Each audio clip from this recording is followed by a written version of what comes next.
Hello, friends. We are in a troubling time when it comes to misinformation. Here at Forbidden Knowledge News, I've always taken an unbiased, open-minded, and responsible approach to presenting my own theories, and the views of our guests do not reflect that of my own. This show is for entertainment purposes only, and any information presented during this show is a live-action role-play scenario. Conspiracies are definitely fun to discuss in a responsible way. My suggestion to everyone that has an audience and presents theories and possibilities should present them as such, and in no way present unsubstantiated information as truth. All that being said, enjoy this episode.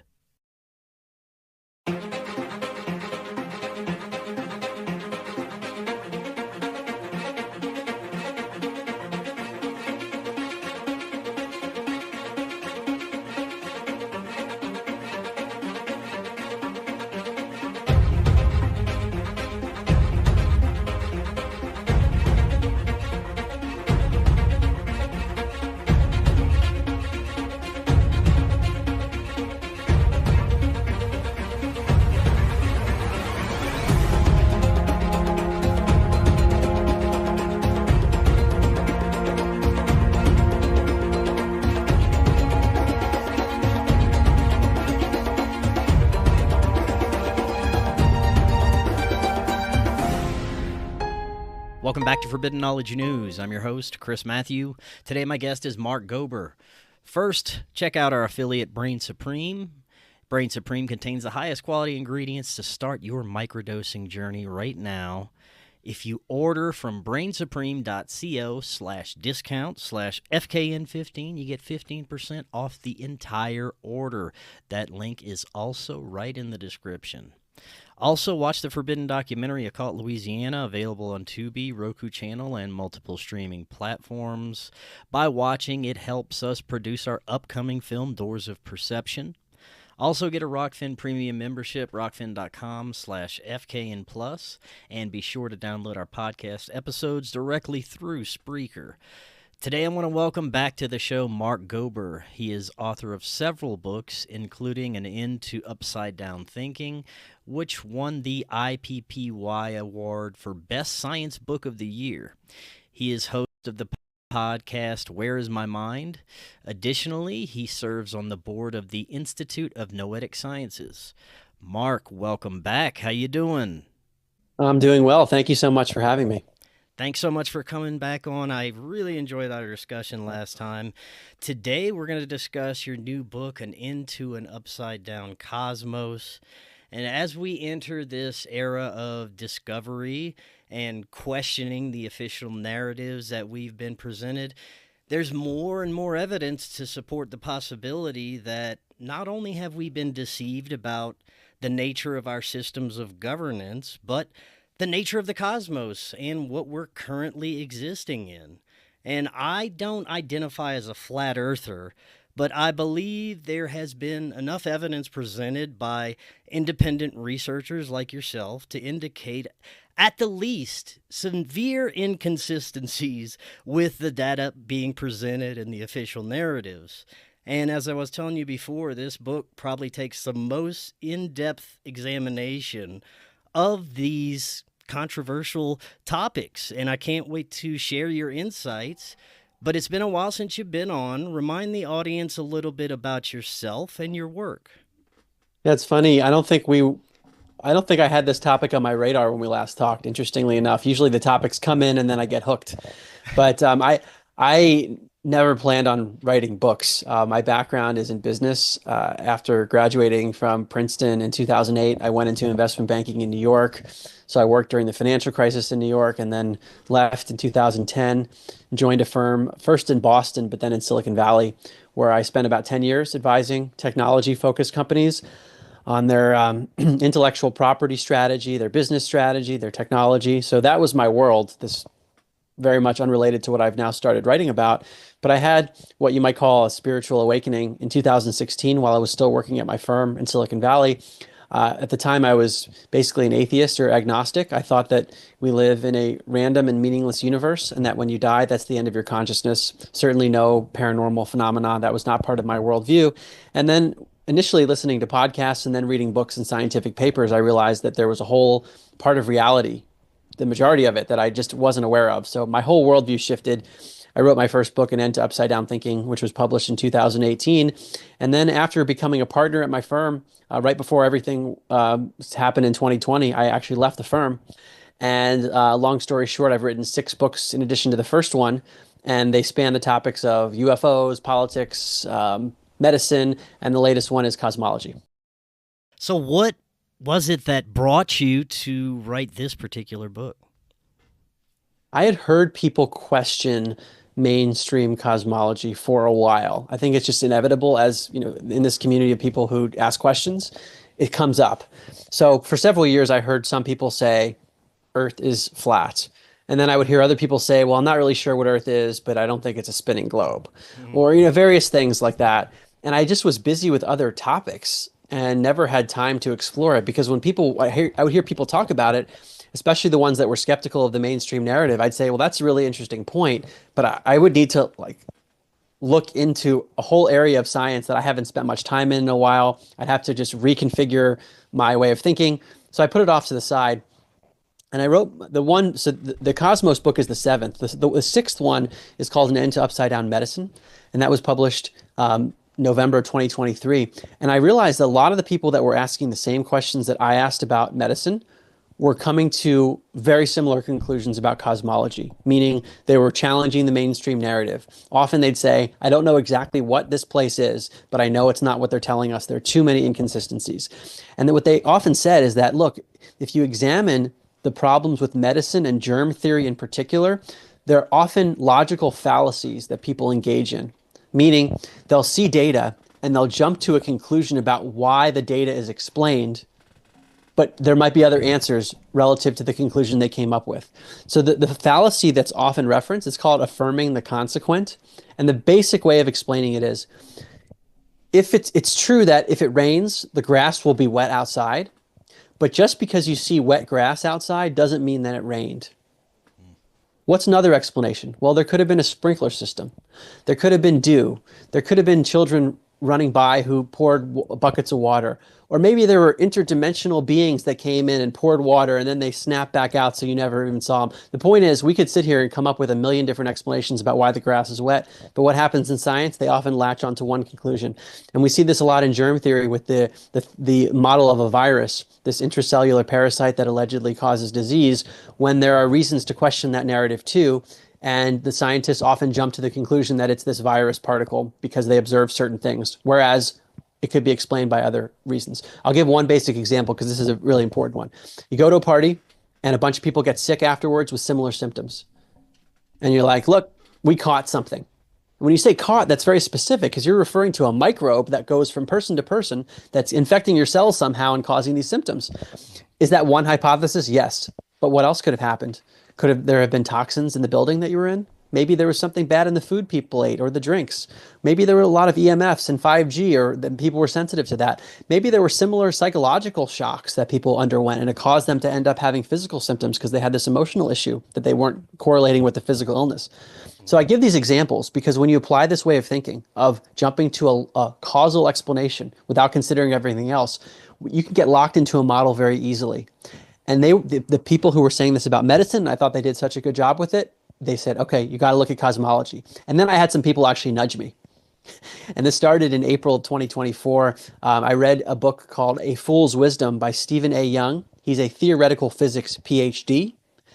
And he wrote this book, A Fool's Wisdom. And in the book, it was not just about cosmology. It was about many other things too. But he had a few chapters on cosmology. And he said, people came to me with this flat earth theory and I thought they were crazy and I was going to debunk it with my fancy PhD.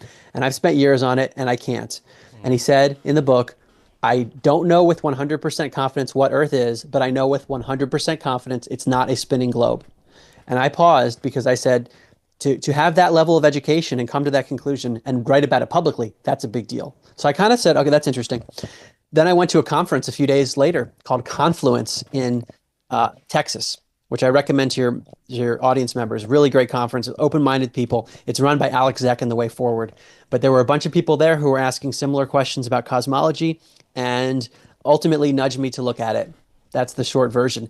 When I started looking at it, I said, there's a lot here that this is really important. And actually what happened when I was at Confluence, one of the conversations I had was with a few people, including Yerasimos from Here for the Truth podcast, saying, look, a lot of people here are talking about flat Earth or challenging cosmology, but what does it really matter? Because people still have to pay the bills. They're dealing with health issues. Why does it matter what the shape of the Earth is? And as I've looked into it, I think this is actually hugely important. Because if we don't know exactly where we are, how can we understand our history or what we're doing here? And the last thing I'll say before I pause is that a lot of my explorations up until this point, writing the Cosmos book, is that I was asking, who are we? Why are we here? And I still am asking that. But what I was not asking is, what does it mean to be here? Where is here? Where are we? What is this place? I was very much stuck in the cosmology I had been taught of a Big Bang 13.8 billion years ago, things flying through space. Earth is a spinning sphere rotating on an axis and revolving around the sun. The sun's at the center of our solar system, and we're part of this expanding universe. And that's the basic cosmology. I never really thought to question that. Great introduction. And as you mentioned, there's multi-layers to peel through when it comes to trying to understand this. And there's many places where we could begin. We could begin with the NASA deceptions, what people could observe with their own eyes. But where did you begin with your research? I did look at the NASA stuff, even though it's chapter 6 of the book, because it's a natural question anyone would ask is, what are you guys talking about? We have this footage. Look at the pictures. You can go online and see what's going on with it. And I want to say two things. First, the discussion that we're having today and the one that I have in the book is about cosmology. It's not just about the shape of the Earth. It's what is this whole cosmos? So even if you want to talk about NASA's pictures, that doesn't tell you what happened allegedly 13.8 billion years ago, which they're telling us that happened, right? This Big Bang that caused the massive inflation and so forth in the expanding universe. So it's bigger than just that. And it even goes into things like geocentrism versus heliocentrism. Is Earth at the center or is the sun at the center? Of course, most people believe heliocentric, the sun's at the center, that's the mainstream cosmology, but just because we saw a few pictures doesn't tell us those sorts of things. Even Albert Einstein, Stephen Hawking, and many others, they will say very openly, and I quote them in the book, and other physicists, they say, when you look at the observations of things in the sky, you cannot tell whether Earth is at the center or the sun's at the center, just based on those observations. So there's more than just the shape. That's point number one. Point number two is, let's say we are talking about the shape and more things that are local to Earth itself. I was just shocked to find that there wasn't the compelling evidence that I would expect, given how convinced most people are that we live on this spinning spherical shaped thing. Because to me, you'd expect to have direct evidence of that, which would be very simply 24-hour footage of the sphere of Earth doing a full rotation. Continuous footage with no editing. We don't have that. What do we often get? We get snippets from satellites or other things that the space agencies put up where it looks like there's some curvature, and they say, look, we're on a spinning globe. What are some of the problems?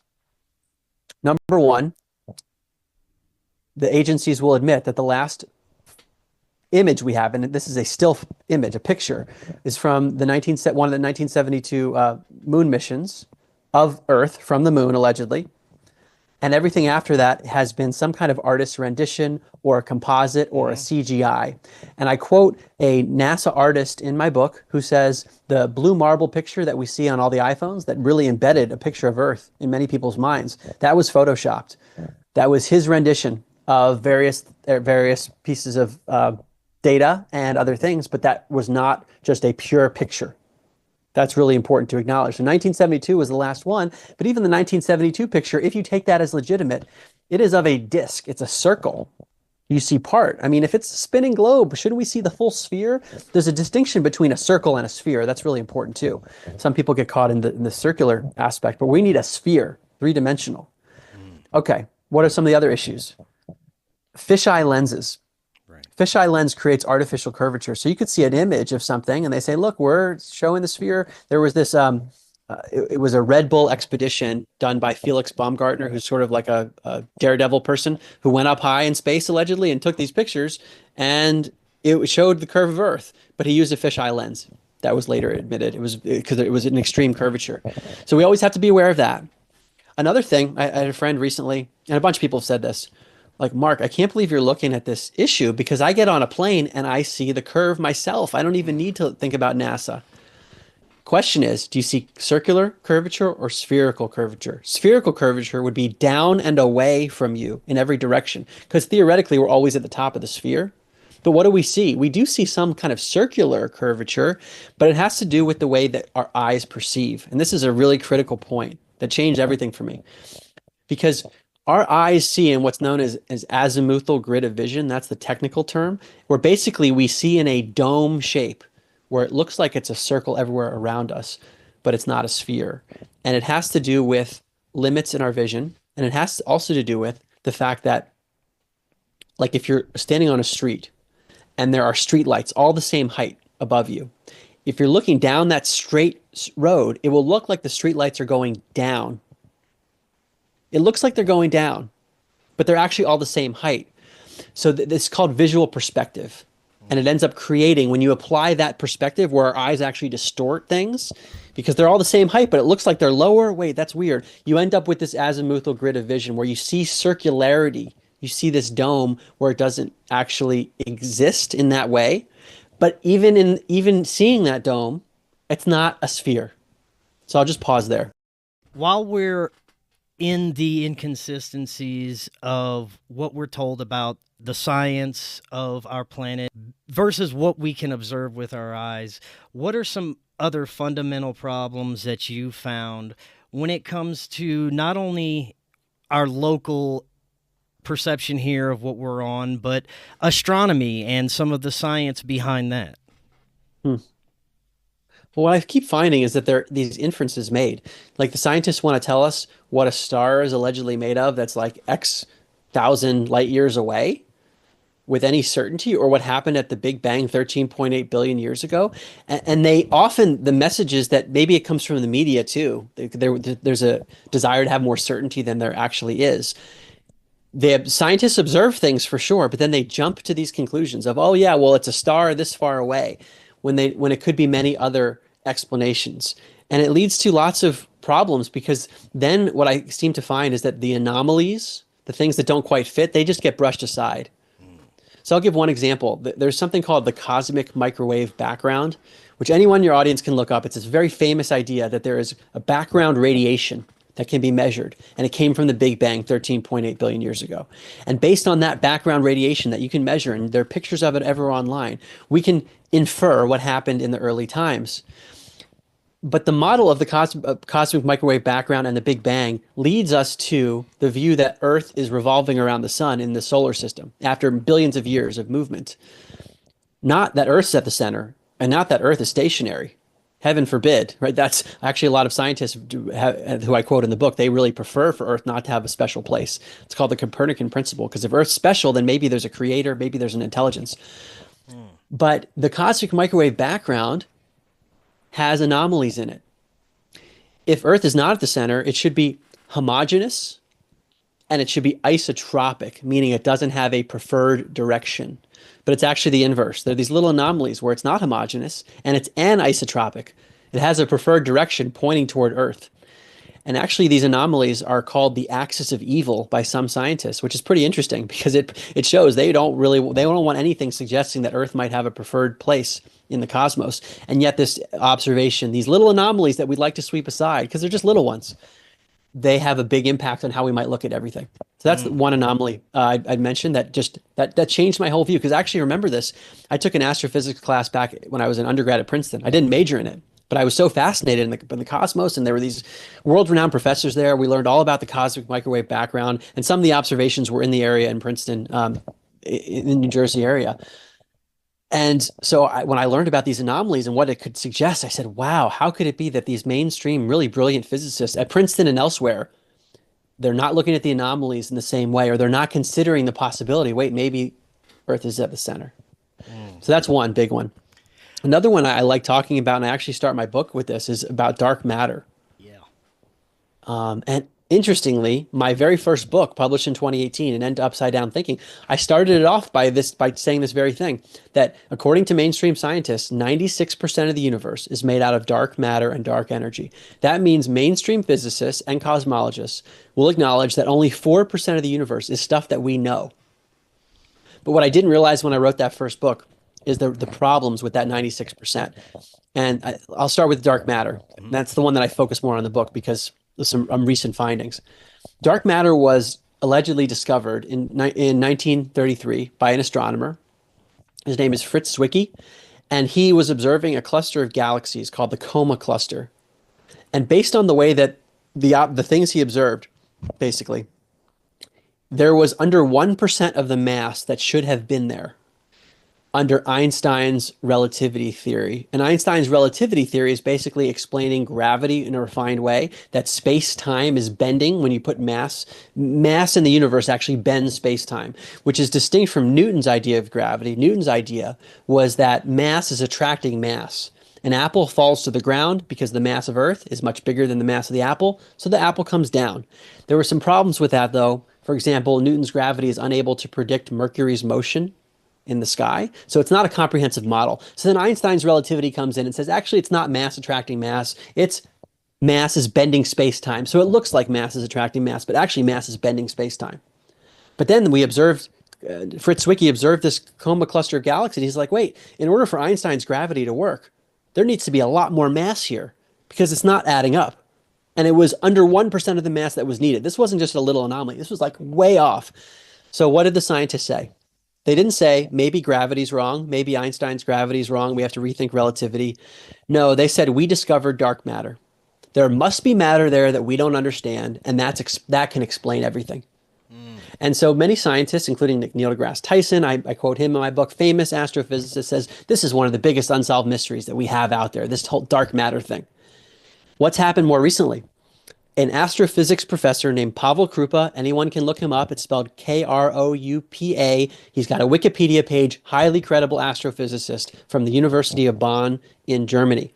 He is out there. There are articles on this, and he's done an interview on it saying, look, my colleagues and I have spent over 2 decades on this, trying to see if the observations that you'd expect under dark matter are there, and it's not.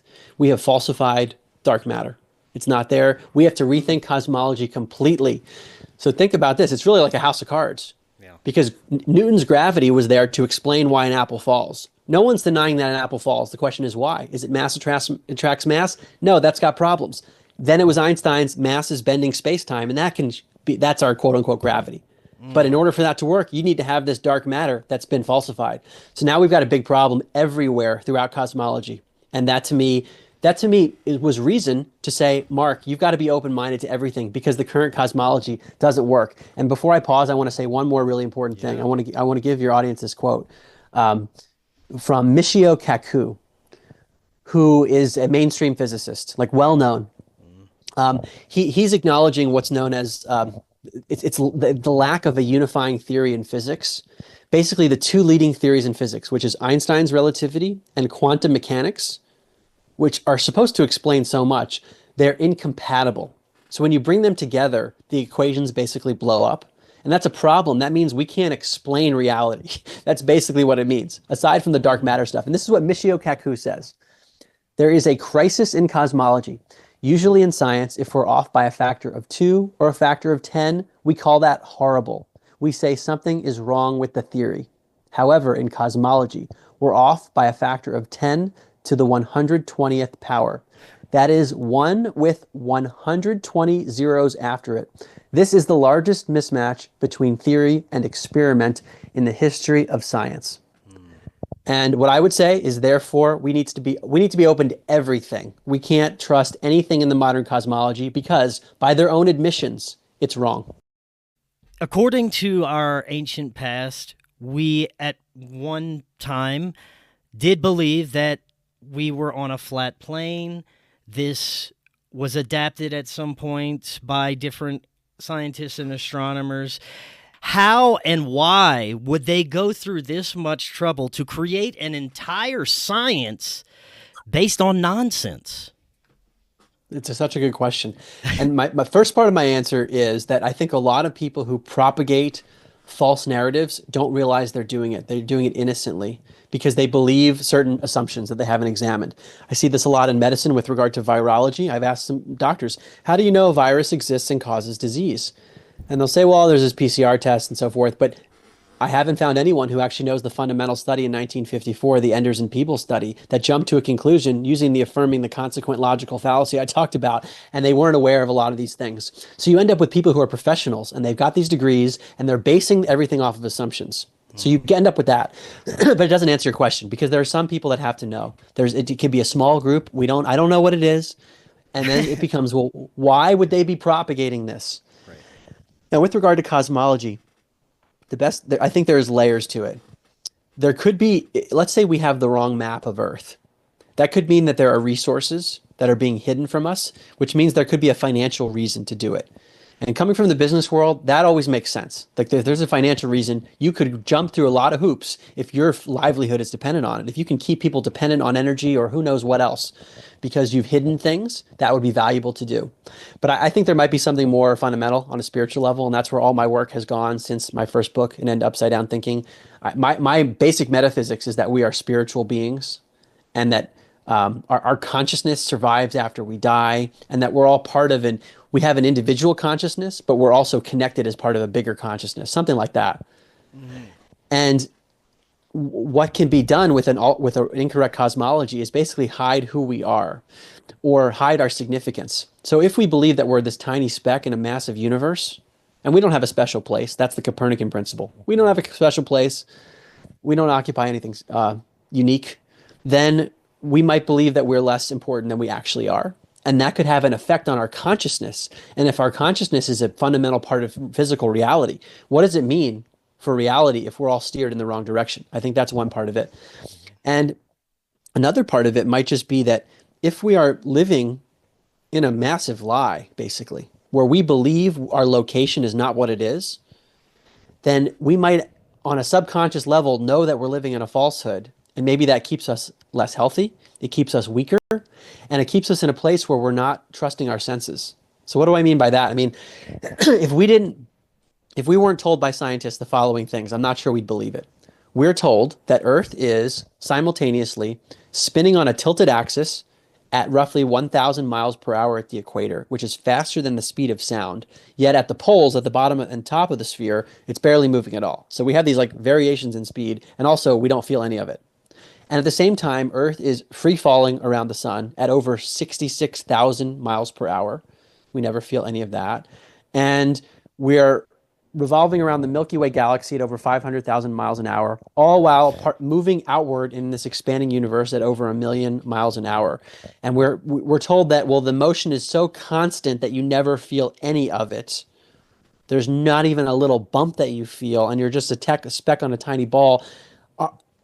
It takes a lot to believe all of that versus what does it feel like? It feels like we're in a stationary place, and we never see the down and away curvature. We never see spherical curvature. So our senses would tell us we don't live on a sphere. We might just live on a big plane or something. I don't know what, but it's not what it's not that model.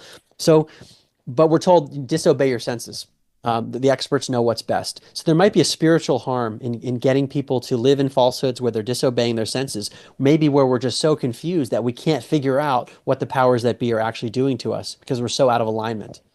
Now, when you mentioned the speed and rate that we're traveling and spinning, many would argue that it's the same effect as being in a vehicle or traveling in a plane where you're not feeling the inertia even though you are traveling at a very rapid rate of speed. What would you say to that? Yeah, I think those examples, which I've heard and I've had to think about myself, when you're on a plane and there's any bit of turbulence, you feel it. So changes in motion, acceleration, deceleration, you will end up feeling it. Same thing in a car that's not moving very fast. You feel a tiny bump in the road. So we're basically asked to believe that we're moving in just perfectly constant motion in all these ways. There's never any variation in it. And Earth allegedly has an elliptical orbit around the sun, which wouldn't be perfectly constant. So I just think you'd have to believe in something that doesn't seem to align with like belief. Whereas if there's, let's think of an earthquake. We feel an earthquake. Like if there's any change in motion, we don't have earthquakes all the time, but there are some instances where just things change a little bit, and in which case you feel it. But we never even can contemplate that we'd have to worry about even a blip on the radar of our motion. I mean, the surgeons aren't having to think about, oh, what if Earth moves in a different way, and I'm this performing this precise surgery, or people who are building these sculptures where the rocks are put on top of each other. You know, any movement would make that thing fall, or playing a game of Jenga. We never have to account for it because we're just told to believe that it's just perfectly constant rather than just saying, well, it's stationary because it seems like it is. This is so interesting. Now, in your book and in general, you've been communicating with ChatGPT, and in many instances, you have gotten ChatGPT to, in a sense, agree and question some of the science that it was being presented. Yes. So, and that was actually, it's a useful research tool just to see what the mainstream is going to say about anything, because that's ChatGPT, whether it's virology, consciousness, cosmology, it starts with consensus, but it's also a logical machine. So when it's presented with information and given the source material, sometimes it will be forced to acknowledge certain things. And it can take some nudging where sometimes it will refuse to, but then if you say, well, no, if this, then this, you have to admit it. Eventually it will. And this could be Google's Gemini AI or Anthropic by Claude. There are many AI engines that I've used, and I've presented it with a lot of this information. And it admits, I cannot confirm that Earth is a spinning ball. And in one of them, I can't remember exactly what it was. I post these on my Instagram if your audience is interested, Mark Gober _author, where it's basically said that I think it's a very low probability that Earth is a spinning ball, given everything you presented, where I just like took parts of my book and plugged it in. And there are different ways of playing with ChatGPT if your audience is interested. Like sometimes I find that if you present it piece by piece, you say, okay, here's this piece of evidence, like the dark matter falsification. I want you to walk me through the implications of that, because really, we don't know if gravity is real. And eventually they admit that. And if you admit gravity's not real, then all sorts of cosmologies become open to possibility. And then you present it with something else, and then something else. And if you do it piecemeal like that, eventually it starts to break down versus putting everything in one prompt.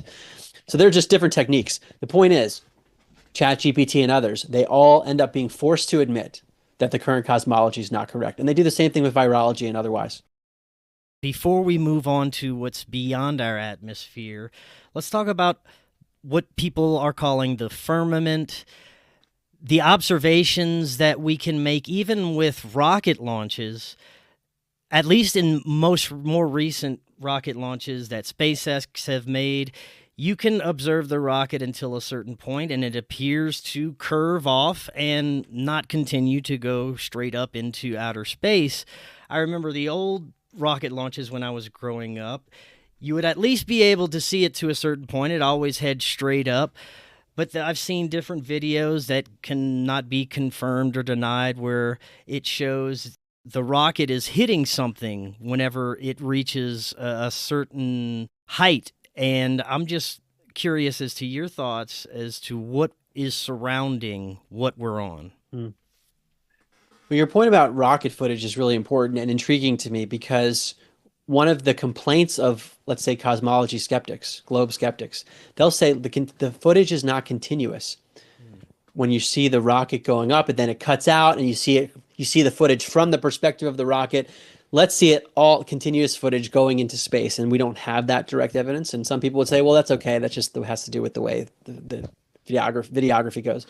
But in the absence of that, there are issues with physics too, in terms of the current narrative. The current narrative is that we coexist peacefully next to a near infinite vacuum of space.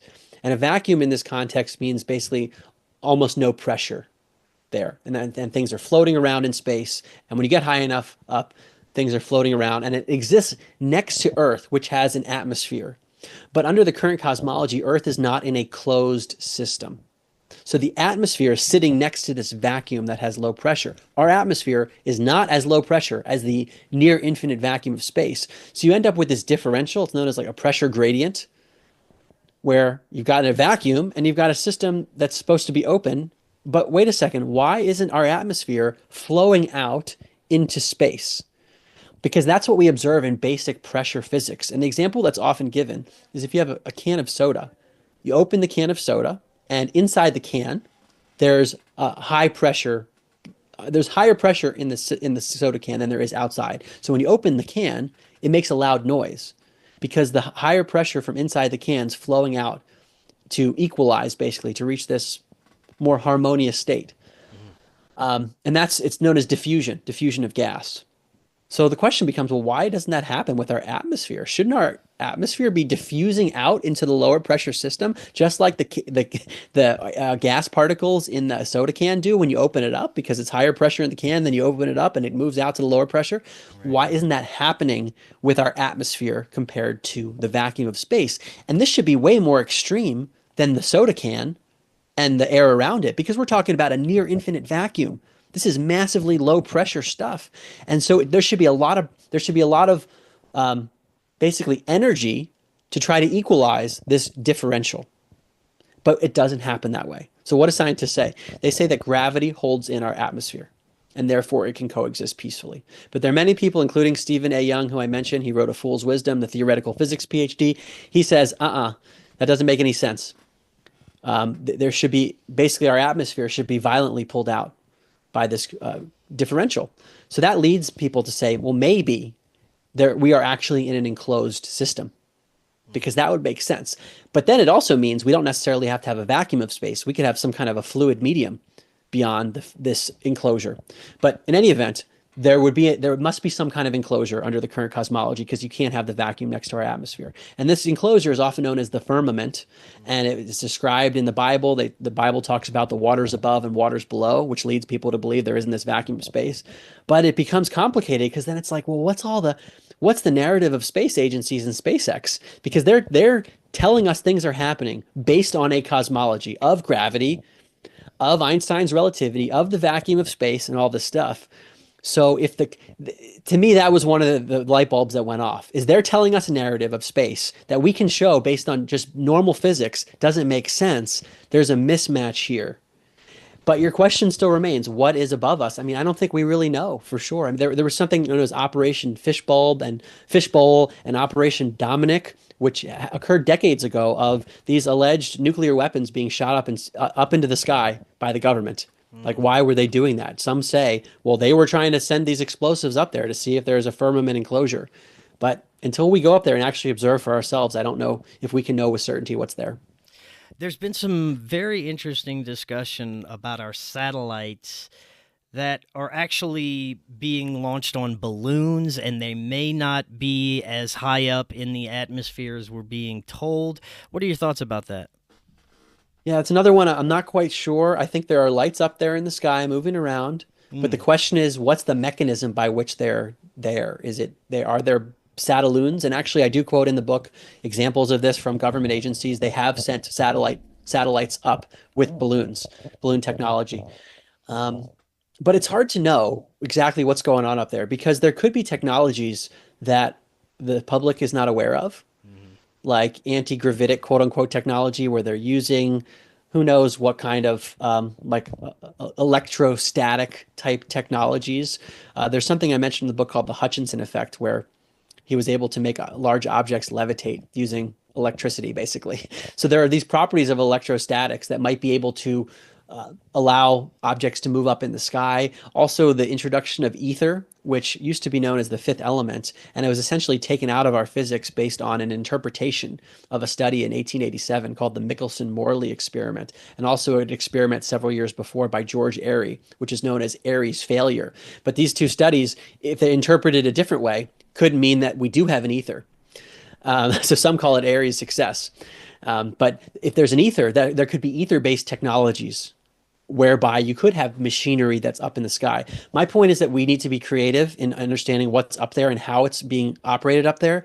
And it might be some combination of a lot of different things. There could be some balloons. There could be some using technologies that we don't fully understand. I do think there's stuff in the sky floating around. I just don't know exactly what it is. But some have claimed that basically, based on the size of what we're told satellites are, we wouldn't be able to see them as brightly as they appear in the sky based on their elevation. And I do mention that in the book, but it's one of those areas I don't fully understand what's going on with it. But I don't think it's I don't think it throws out these questions of cosmology, if you know what I mean. Like, I think we can still question the cosmology, and there still could be stuff floating up there in the sky. What about impact events, meteors, asteroids? I personally have never seen one hit the ground. I've seen shooting stars. I've seen what may appear to be meteors in the sky, but again, I've never witnessed an impact event, but we hear about this quite often. Believe that there have people who have witnessed this. First of all, where is this coming from, and what do you think that we're witnessing when we're seeing this? Well, we run into very similar questions of problems of logical fallacies, affirming the consequent. Something fell from the sky, therefore it came from outer space. Mm. Is that true? Maybe. It could Right. be, but then what other things could explain that? I don't know. There's government ballistic technologies, other Mm. civilians, people running tests. There's a lot of reasons. Some people even speculate if we do have some kind of a firmament, there could be things that fall. I'm not saying I know what the answer is, but just because something fell from above, which like you point out accurately, most people have never seen that actually happen, but we don't know why. That's point number one. But then also we do have these quote unquote craters. And I say quote unquote crater because crater implies that there was an impact event that caused the formation.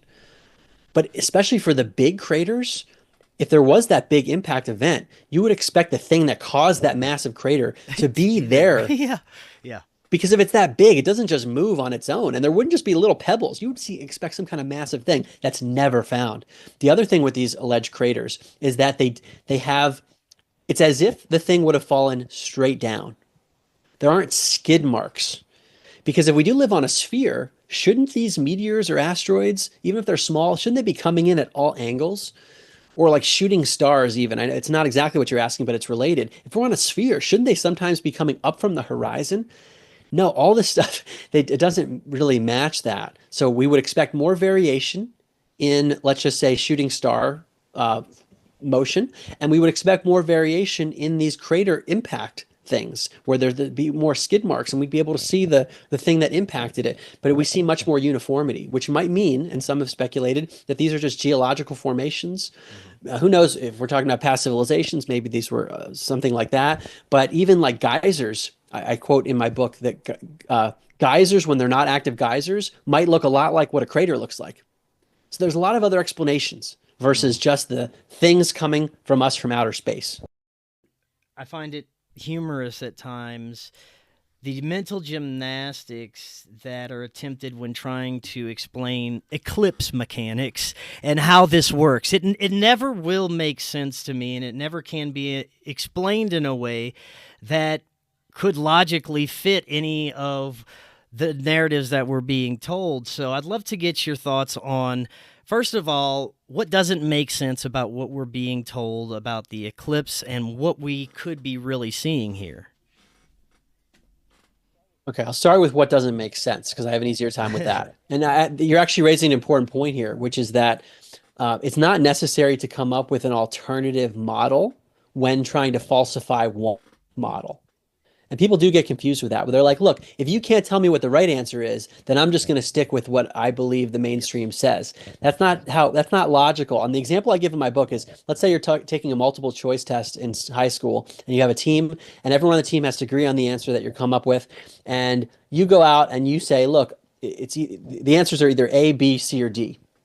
And your team comes to you and says, we've spent a lot of time on this. We think answer it's option A. And you say, actually, I've spent all week on this, and I can show you exactly how option A has been falsified. And they say, look, you make some good points, but if you can't tell me if it's B, C, or D, then we're just going to go with option A. And then I say, well, like, I can't tell you if it's B, C, or D. I haven't done the work on that yet, but I just know it's option A. It's irrational to say we're going to stick with A because you don't know if it's B, C, or D. So with that preface, the eclipses.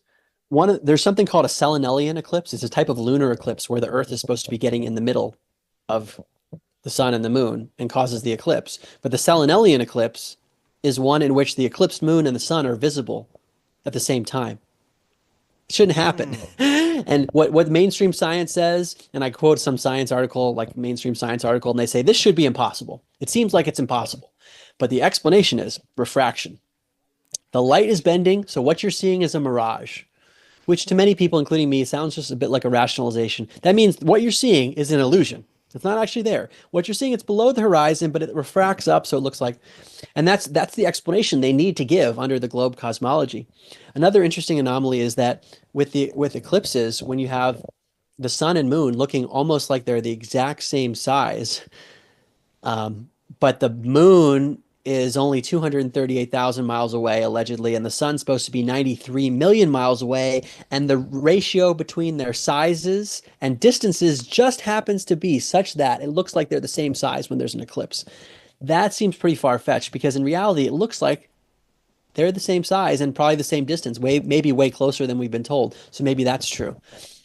So I've heard a bunch of things with the eclipses. One, I saw this the other day. The idea is that the what we call an eclipse is just interpreting that one thing is moving, one body's moving in front of the other, when in reality it's actually that these, like the moon, is being charged up and charged down as a luminous, self-luminous body. And it looks like in its eclipse, but it's actually that it's lighting up and then charging or something like that, that the moon might be something totally different than we believe it to be. I've also heard, and I mentioned this in the book, in Vedic astrology, there are these gods called Rahu and Ketu, which some believe are basically bodies in the sky that can block light. They can get in the way of light, so it looks like there's an eclipse, but it's actually just these bodies that we haven't identified. And maybe that's an analog for the moon charging and discharging. I don't know. But the point is, there might be stuff way outside of our knowledge that's explaining the eclipses beyond just the basics. Because what we're told is this very basic thing of, yeah, like the Earth gets in the middle of it, and yeah, the sun and the moon are this far away and different distances, but they look like they're the same size. There might be a lot more. Right on. Let's talk about some of the things that people can go out and observe for themselves. There's very relatively inexpensive cameras and pieces of equipment that people can get to check out some of these things, telescopes. What would you recommend? Hmm. Well, the first thing is it has to do with curvature math that people are looking at often, where if we live on a sphere, technically Earth is supposed to be an oblate spheroid, meaning it's slightly bulging at the equator, so it's almost pear-shaped, according to Neil deGrasse Tyson. But basically, it's a sphere, it's a ball. Then that ball has a radius value, meaning from the core to the out to the side at the equator is around 4,000 miles. And based on that radius value, we can calculate what should be out of your view as an observer based on how high you are. Because certain things should be blocked literally by the curvature of Earth. It would be like if you're looking around a bend of something, you can't see around the bend because it's blocked by matter. So certain things should be blocked by stuff that you can't see. And I think what you're asking is, well, there are observations that you could test, you could run to say, all right, I'm running the math of the curvature of what I shouldn't be able to see. Can I see it? And you have to adjust for your altitude and for the atmospheric conditions, because sometimes it's harder to see when there's stuff in the atmosphere and so forth. But what seems to happen over and over again is people do this math, depending on where they are on Earth, and they are seeing things that should be blocked by a lot of curvature. And this is why there are so many people who are questioning the globe narrative, because they go out and they say, what? That should be miles below the curve, and it's not. What is happening right now? Or they say, people talk about the ship that goes out of view because it's going under the curve, going around the curve, and that's why the ship goes out of view. Even Aristotle mentioned this. But then you get a camera where you bring it back into view. You're basically changing the angular vision. There's physics behind this, but basically the boat didn't disappear. You just went out of what you can see from where you are, but it's not because it actually disappeared below the curve. It just has to do with the way that we see in the physics of vision, in a sense. So people can run these observations themselves, and that was compelling for me because it's if the spinning globe model were so secure, you'd think that all the agencies would be going out doing these observations and say, look, you can't see this. This is blocked by curvature. This is blocked by curvature over and over again. But the reverse seems to be true. Let's get into the speculation waters and discuss possibilities of what we are witnessing, what we are looking at when we see the stars and the sun, and possibly what we may even be on. I would say this is an area that I am way less equipped to have theories about. And I think part of it's because we just know so little about what's up there. We're told these stars are light years away, But what if they're just way closer? What if all the stuff we see in the sky is so much closer than we've been told? And the cosmology that we've been taught is just based on inference after inference, where they have to presuppose that everything's so far away. So I tend to think, just a hypothesis, that this stuff's way closer, including the stars. Now I've heard people say that maybe these bodies, these stars, are like conscious entities. They actually are influencing our planet. Then you start to get to things like astrology. That's really interesting to me because I think I've come across a lot of intriguing findings within astrology. Um, uh, I've also heard things about the wandering stars. So these are planets, and that's important. So planet, uh, many people think that Earth is a planet, meaning it's one of them, because there's this heliocentric model where the sun's at the center, and there's Earth and Mercury and Venus, and they're in this various order. And Earth is one of the planets. But planet means wandering star. And what if Earth is not a planet, but actually its own body? Some would say Earth is a plane, not a planet. So a plane plus the T gives you the planets. And the planets, these wandering stars, are lights in the sky that do exist, and they have these different motions relative to the stars around them. And similarly, like I was talking about with astrology, maybe these are bodies that are somehow influencing what's going on here on Earth, on the plane of Earth. And I also, in my book, I quote Emanuel Swedenborg, who was around a few hundred years ago as a mystic. And he wrote a book called Other Planets, where he spoke about his consciousness being taken by angels to these planets, but his body stayed here. So what if some of the lights in the sky, or who knows, maybe all of them, there are other dimensions or realms of existence that just appear to us as lights, but there's a lot of stuff happening on them. I don't know the answer. And until we can actually start making direct observations, I think it's going to be really hard to know. There's been other sort of fun theories that have emerged from the flat earth realms and people making observations and questioning reality. And that's the possibility that there are extra lands beyond what we have access to, and there may be some sort of ice wall surrounding Antarctica, things like this. Have you looked into any of these alternative theories? Yeah, it's a great thing to mention because it comes up very often. And I want to preface this by saying I don't think it's currently possible to know the answer because we don't have the ability to observe all the things that we would need to observe. Number one, we want to have the ability to independently verify things from above us to see what's below. And we can't do that. I mean, there's SpaceX, there's NASA, and we can't fully trust what we're seeing from them. There are many anomalies that I talk about in the book. There's the ISS where they're supposed to be floating, and you've got a hammer floating in one hand, and the astronaut drops a playing card straight down, and he says it's a pocket of gravity while they're moving thousands of miles an hour. How would you know the pocket of gravity is right there? How is something falling when something's floating? My point is, there's a lot we don't know about Earth based on what's above because we can't explore that, and we have just these agencies telling us little snippets. We also don't know enough about what's below us because if Earth were a sphere, we'd want to be able to prove that by digging all the way down. And the problem is we've only been able to dig down under 8 miles, and the radius of Earth is supposed to be 4,000 miles. So our models of whatever our geologists are telling us, clearly they're models. And so we don't know what's below us. And we also don't know what's within Earth because there are restrictions in terms of where normal citizens can travel. There are restrictions regarding the North Pole, and there are also restrictions regarding Antarctica. There's an Antarctic Treaty of 1959, which restricts free and private access below the 60th south latitude. So some members of your audience might say, well, look, I know someone who went to Antarctica, but like going to one part of Antarctica would be like saying, I went to one part of San Francisco, and therefore I know all about all of North America. Like we need free and private access to all of Antarctica to know what's there. But with those caveats in mind, the alternative to the spinning globe that many people are purporting is the idea that Earth is a plane, meaning it's a topographical, they're plane. So it's flat, but not really flat because there are mountains and valleys. And it might extend out well beyond where we know because we haven't been able to explore everything. And at the center of this plane of Earth is the North Pole, magnetic north, meaning anywhere you go directly away from it is south. And due east or west takes you in a circle around it. So that's circumnavigation on this flat plane. The problem is, the next part of it is that Antarctica on the plane model is not a continent floating in the ocean. Instead, it's a circle around the lake of Earth. So basically, if you took the sphere model, the globe model of Earth, put all of that inside a circle, and then put an ice wall around it, that's what Earth is under the flat framework. Some also go a step further and say, if you went outside of Antarctica, which they believe is this ice wall, if you went beyond it, there are many, many other lands. So what you're calling extraterrestrial beings, these are beings that do exist, but they come from the extra territories, well beyond. So Earth is just this one little circle on a plane that's got a lot of other land.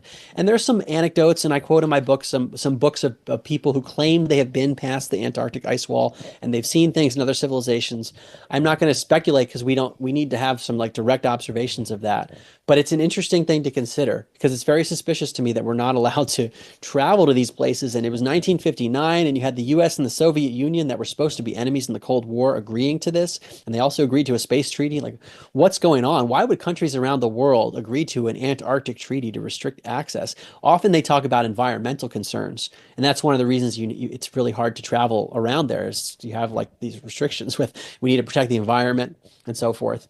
But I think it's suspicious, and it's important to have these conversations because to me, if the truth is as it is, then why not just show it to everyone? Why have these restrictions? Yeah. Earlier, you mentioned some of the problems with gravity science, and I was speaking with a few people recently that were presenting theories about the possibility of flat Earth, and they were mentioning gravity. They also mentioned the North Pole, how some believe that there may be some magnetic force underneath or near the North Pole that is dictating what we understand as gravity. Yeah. So under the flat Earth framework, the North Pole is at the center, and that's the magnetic north. So that would indicate there's something that's pulling there. What that is, I know there are a lot of different theories on it. But gravity, generally speaking, so when we say gravity, most of us are taught to think it means that mass is attracting mass, that the apple's falling to the ground because the mass of Earth is so big. And then Einstein said, well, the mass of Earth is bending space-time, so the apple falls that way. But as discussed, that whole house of cards seems to fall apart because it requires dark matter to exist, and that's now been falsified. And the falsification, by the way, from Pavel Krupa and his colleagues, he says it's above 5 sigma statistical results, meaning it's 99.99999% sure that they falsified it. The question then becomes, how do we explain this motion? Because we know things are falling and we know there are forces out there. And what many people speculate, and even including Stephen A. Young, the theoretical physicist I mentioned, who wrote A Fool's Wisdom, that we can explain the reason that objects fall is because of density, buoyancy, and electrostatic forces. So density is an object that's the apple's denser than the air around it, therefore it falls down. Helium gas is less dense than the air around it, and therefore it rises. And then the question becomes, why is there a downward bias for things that are denser? Like, why wouldn't it go sideways? Why does it have to go down? And what people are often referencing is a downward electric current that's just inherent to Earth that has been measured by people like Richard Feynman, a famous Caltech physicist who I quote in my book from one of his lectures decades ago. He talks about this downward electric current.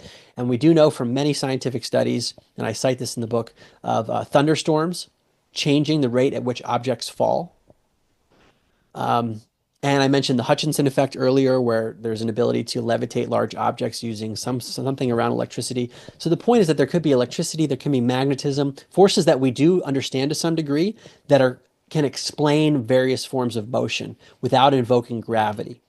Because gravity has a specific connotation and really a definition that it's mass attracting mass. It's why it falls. Again, we're not questioning whether the apple falls. It's what's the mechanism. Why is it falling? That's what we're questioning. And what I guess many people are saying is there are forces that we know about that we have demonstrated very clearly that could explain these things too. I am very interested to see how our future unfolds as it relates to our science and understanding of astronomy and the cosmos, because more and more independent researchers like yourself are making these observations that there's some fundamental problems with our current science and things are inconsistent and they don't make sense. And as our technology develops and we have access to better technology to make these observations ourselves, I don't see how this deception can perpetuate itself in the future. What do you think? I would agree with you, except that I found people are extremely stubborn. And this one is particularly hard Yeah. to believe. Like, it doesn't matter what you show someone, they'll say, no, there can't be that all these physicists are wrong from so many different angles. I don't believe it. So I do think, like with everything, it's going to be grassroots. Hmm. Individuals are going to have to do their own critical thinking and put the pieces together and come to their own beliefs. And I think that's what's happening. We're seeing it with independent media, shows like yours, where the questions are being asked and more people are being drawn. The audience sizes are growing across the board for these independent media platforms because we're seeing, whether it's politics or otherwise in science, the narratives we're told are repeatedly shown to be false, demonstrably. So then it's like, well, you're putting forth a narrative. Why should I believe it if you were wrong all these other times and you're doing it with such conviction? How can I believe you? It's just at a certain point, people are waking up to it. And I do think the technologies probably will help, but it's going to be up to the people to do their own critical Right thinking. on. Well, Mark, this was fantastic. We'll definitely have to do it again in the future. So much more we could get into. Before you go, let the audience know how they can pick up the book and find out more about you. First, I want to thank you so much for having me on the show and for having this show to have a platform for so many important ideas. Thank you. All my books are available on Amazon. They're in hard copy, Kindle, and Audible formats. The newest one that we talked about today is An End to the Upside Down Cosmos. Subtitle is Rethinking the Big Bang, Heliocentrism, the Lights in the Sky, and Where We Live. And I also have a podcast series from 2019. It's only 8 episodes. It hasn't been continued, but I still get comments about it because it's relevant. It has to do with the nature of consciousness and the afterlife, reincarnation, and so forth, psychic abilities. I interviewed many scientists, including a Nobel Prize winner in physics, Brian Josephson. So very credible people I interviewed on the show. And there's a lot of evidence that our consciousness is not coming from our brain and that we all have psychic abilities and that life continues even after we die as a physical body. So that's called Where Is My Mind? It's on Apple Podcasts, Spotify, and all the major players. Excellent. Mark, thank you so much. Like I said, we'll be doing this again. And until next time, everyone, have an excellent evening. We'll talk again tomorrow. See y'all then. We live in an incredible age of information. More and more, we're discovering that we've been lied to and misled about much of our human history.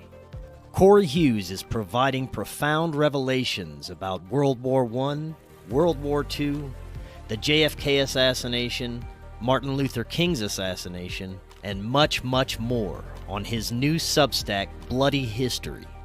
Subscribe now for as little as $5 monthly. Just click that link right in the description to get started now and learn about our true history.